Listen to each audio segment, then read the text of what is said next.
Welcome to Subramani. I'm going to talk to you about certain important financial or investment skills which are important while you're building your portfolio. I'm not talking so much about mutual fund investors, but much more about direct equity investors.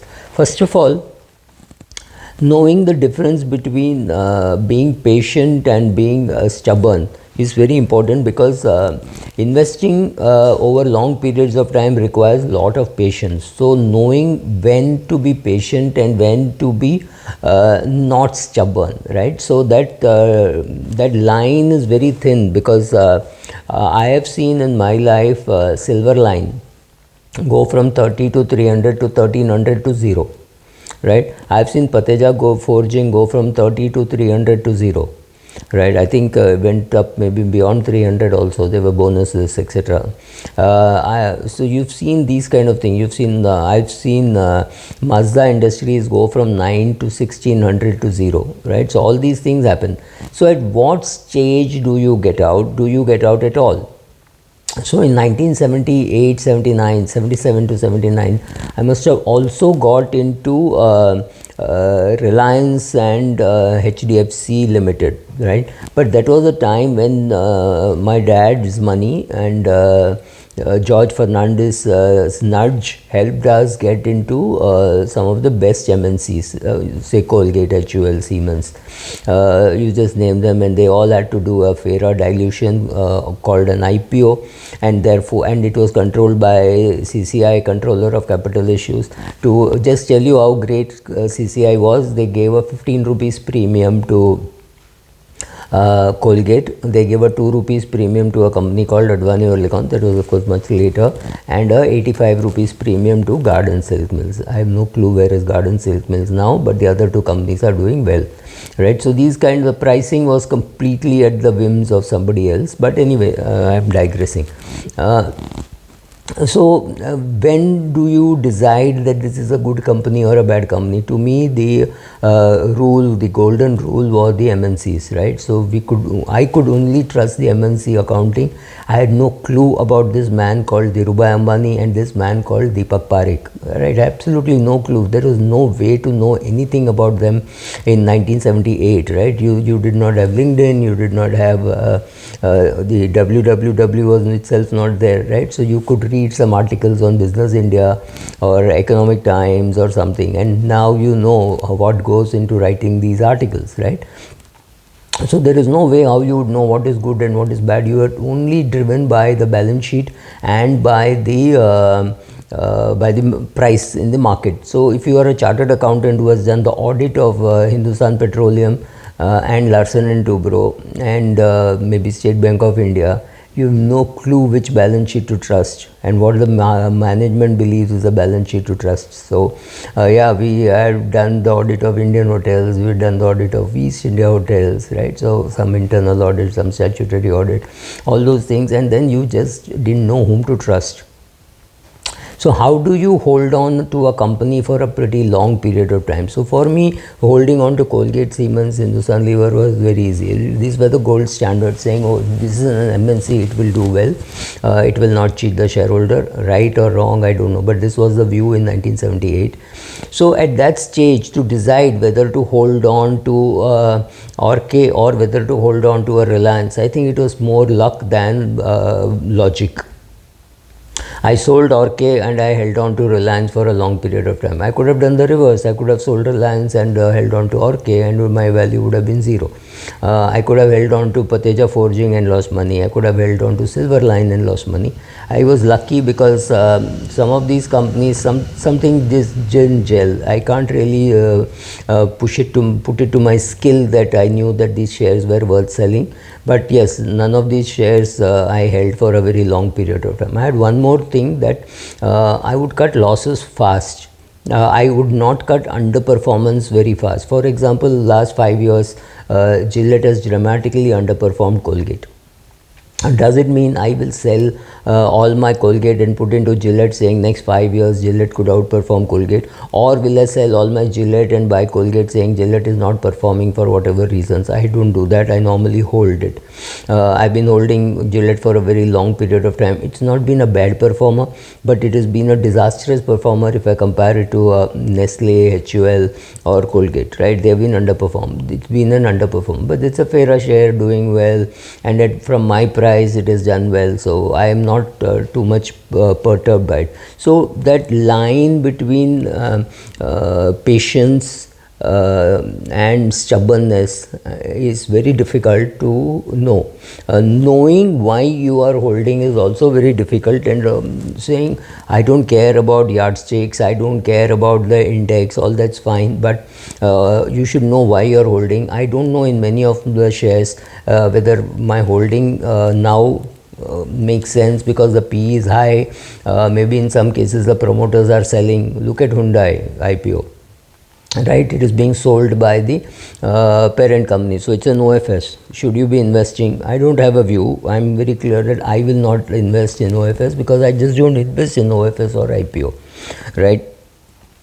Another important thing I found is staying away from FOMO, right? Oh, you must own TCS, you must own Tata Steel, you must own HDFC, you must own Reliance. I'm not pushed so much by FOMO.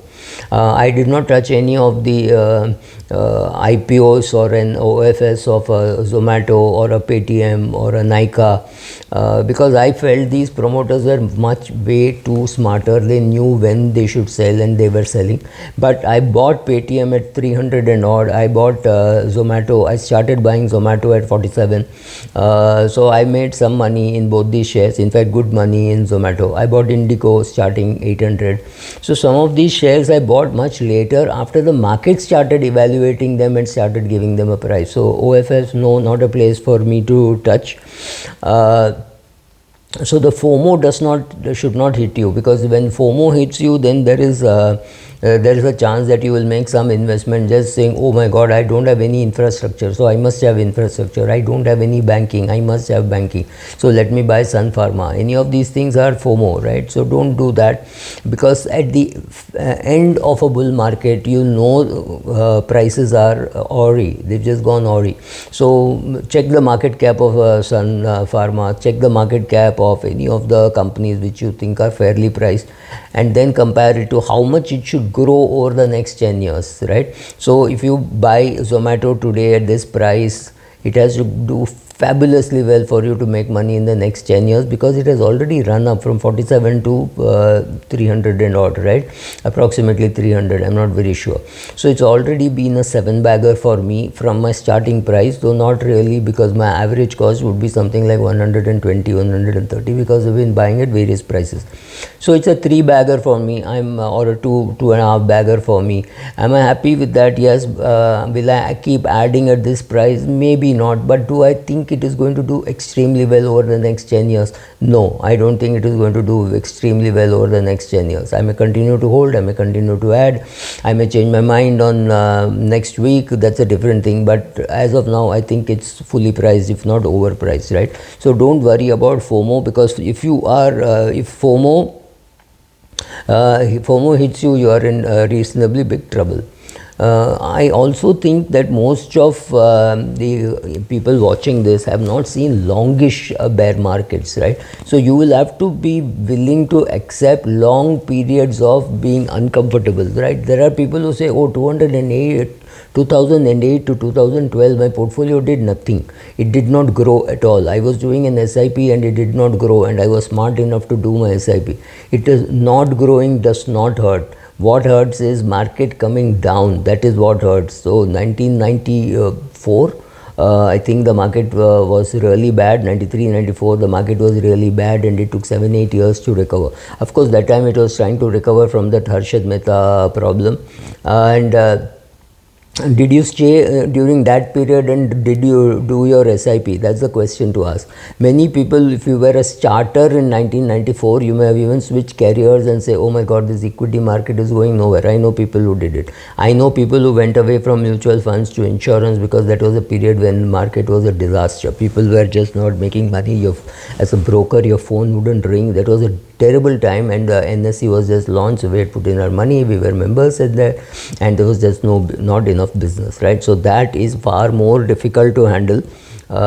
Misery when the whole market is down, your portfolio is down, then it's your career. That's a tough thing to handle. Not 3-month fall like March 2020 to September 2020, right, or April 2020 to September 2020, 5-6 months. That is not a bear market. So many great readers, viewers will come and say, oh, you don't uncle, you've forgotten about March 2020. No, I haven't forgotten. I'm talking of a bad 6-year fall versus a 3-month fall. There's a big difference. You also have to understand what to read and what not to read. I've made a video on this because if you are worried about the views of the market for the next 90 days by a trader, then you are in trouble, because you for example, I have a 30-year view on some companies, and when the 3-month view guy comes and says, oh, this looks overpriced, and I look at it and I have no clue what to say, right?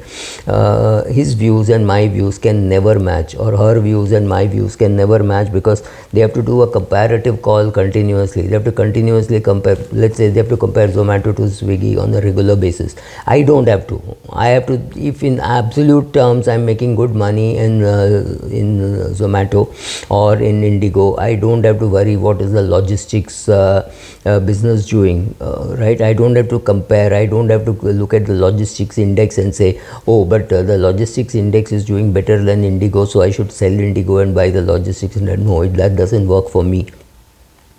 I know what game I am playing. I am playing a very simple game of saying I need dividends, and I only look at dividends. So when I look at the dividends, and if the dividends is 3x my expenses or 4x my expenses, that's done. Then I don't have to look at the base portfolio value and worry about that fluctuating. Dividends fluctuate less than the base portfolio value. So whether it is for my mother or even now for me, I have to look at how much is my dividend. Am I able to live off my dividend? If I am able to live off my dividend, the base value of my portfolio is material only for my daughter, not for me.